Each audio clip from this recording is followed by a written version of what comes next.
sheer miracle was a cross. This is going to make history. We have taken a jeep across this river for the first time, one of the drivers remarked. It didn't sound too reassuring. After 4 hours, we are safely across on the Hunza soil now. I have the jeep. A tight squeeze. How will the jeeps make it? Crossed my mind.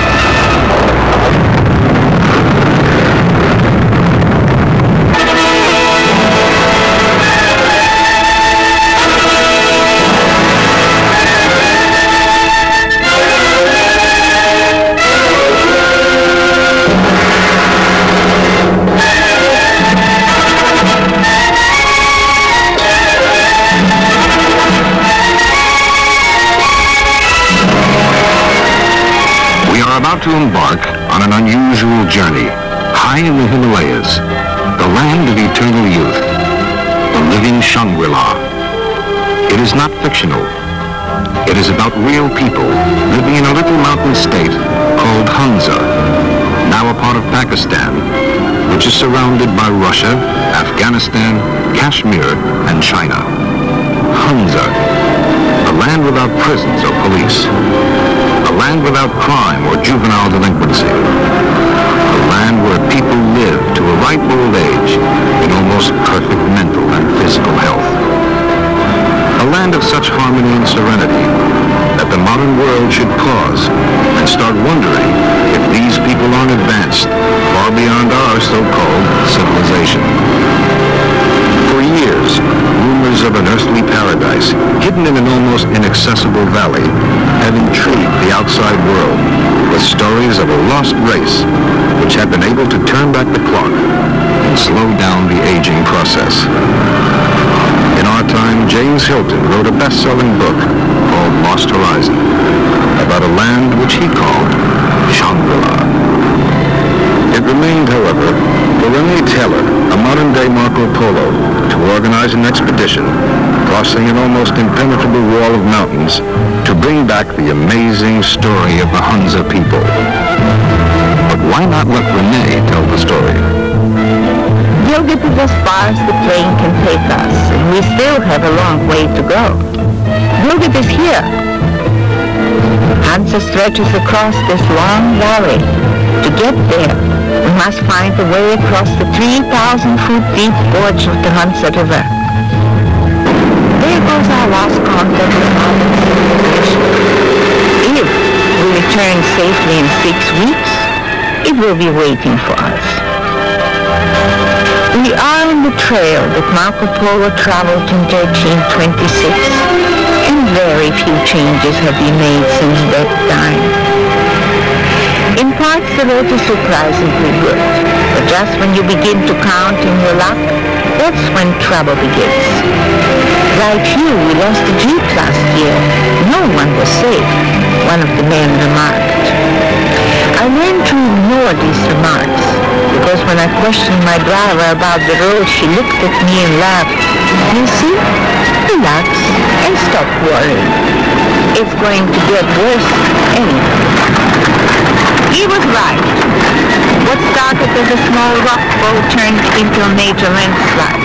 One of our men came back to warn about the danger and urged us to keep close to the mountain wall. Whenever there is a strong wind, the heavy boulders come down and destroy the trail which is built by men without cement or mortar. The road disappears before our very eyes. Over 60 feet of it is gone. A rock might fall at any time. However, working on an adventure film, an outdoor film, danger brings thrills and inspiration. And a good shot is all that matters. And this was a good shot.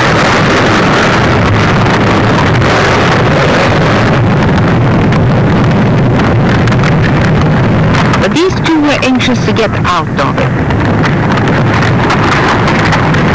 And look how clumsy they are. The moment the wind subsides, the men begin to work. More rocks are needed to rebuild the trail.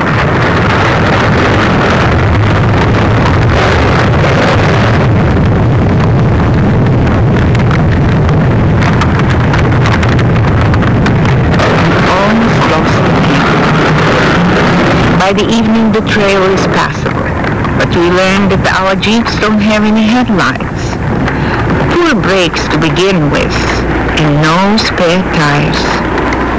It is safer to remain on the trail and wait for the morning.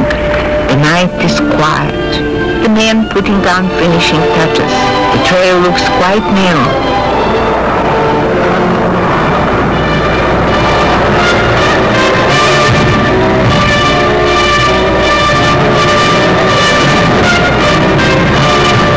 One of our members got into the act to encourage the driver. Come on, don't be afraid.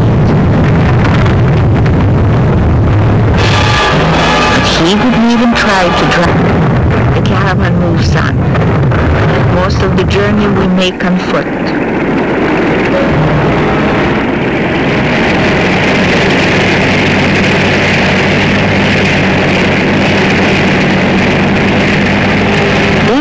Stretch, the Hunza Highway.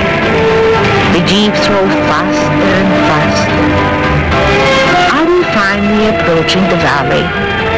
A delightful thought as I feel dusty, hungry, and tired. But instead the trail unexpectedly and abruptly ends at the cliff, and to get across we must use this awful-looking contraption. Below, a racing torrent of icy water and rock, the Hunza River. The small cable car built for foot travels and animals doesn't look safe to carry the jeeps. It's operated exclusively by manpower. These ropes haven't been changed for years. The knots in the rope might break at any time.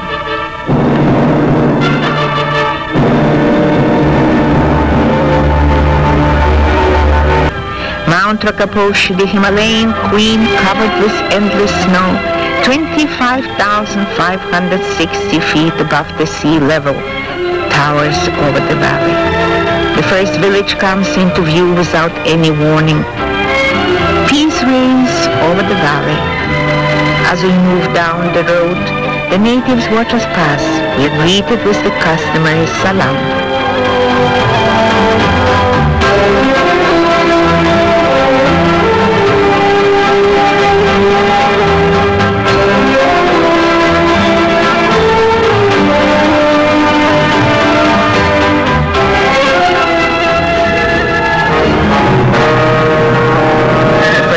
Of the living Shangri-La is overwhelming. How could nature produce such an earthly beauty, such a combination of natural colors? We walk through the gate of the palace, which isn't guarded. The palace of the royal family is a